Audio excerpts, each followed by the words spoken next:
Sa mapagpalang araw sa ating lahat mga kapatid. Ako muli si Adrian Bernales ng Batch 3 at ito ang aking daily devotion. At ngayong araw ay pag-uusapan natin ay kung bakit sinabi ni Jesus na siya ang pintuan o Jesus the gate. At ang ating Bible verse ay mula sa John chapter 10 verse 7. Sasabi sa ating scripture ngayong araw, "Therefore, Jesus said again, Very truly, I tell you, I am the gate for the sheep."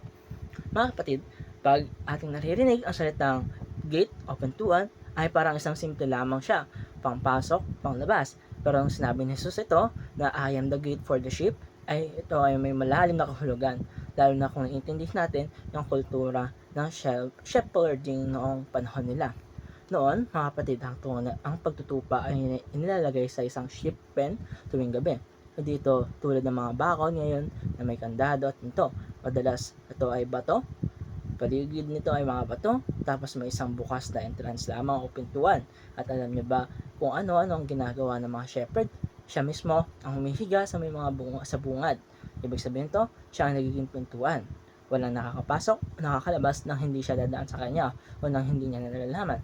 Kaya nung sinabi ni Jesus sa kanya mga tagapakinig na siya ang pintuan, hindi lang ito basta-basta metaphor na basta-basta lamang. Nasabi niya ito na siya mismo ang pintuan ng access, siya ang security at siya ang protection ng mga tupa, which is tayong kanyang mga tagasunog. Para dito sa ating teaching sa ngayong araw mga kapatid, unang-una, Jesus is the gate of the sheep. Para sa ating unang teaching ngayon ay si Jesus ang pintuan ng mga tupa. Hindi siya sinabing I show you the gate o I point you to the gate. Sinabi niya mismo na I am the gate. Ibig sabihin nito ay kung gusto mong mapabilang sa kawan ng Diyos, hindi sapat na mabait ka lang, religious lamang tayo o active tayo sa church. Kailangan natin dumaan kay Jesus. Maraming taong gusto ng blessings ng Diyos, peace, directions, forgiveness, pero ayaw dumaan kay Kristo. Parang gusto nila yung loob ng sheepfold para ayaw dumaan sa pintuan. Pero mali na si Jesus, siya ang pintuan ng mga tupa. At ang ganda dito mga kapatid kasi hindi ito tungkol sa pagiging perfect natin. Ang kailangan lang naman natin ay kilalanin natin kung sino ang pintuan at pumasok tayo sa pamamagitan niya. Hindi komplikado kundi malinaw. Sumunod ay Jesus is the only way to salvation of the sheep. Pangalawang teaching natin ay si Jesus ang tanging daan ng kaligtasan. Ito ay medyo sensitive na topic dahil kasi uso yung mindset na lahat naman ng daan ay papunta sa Diyos.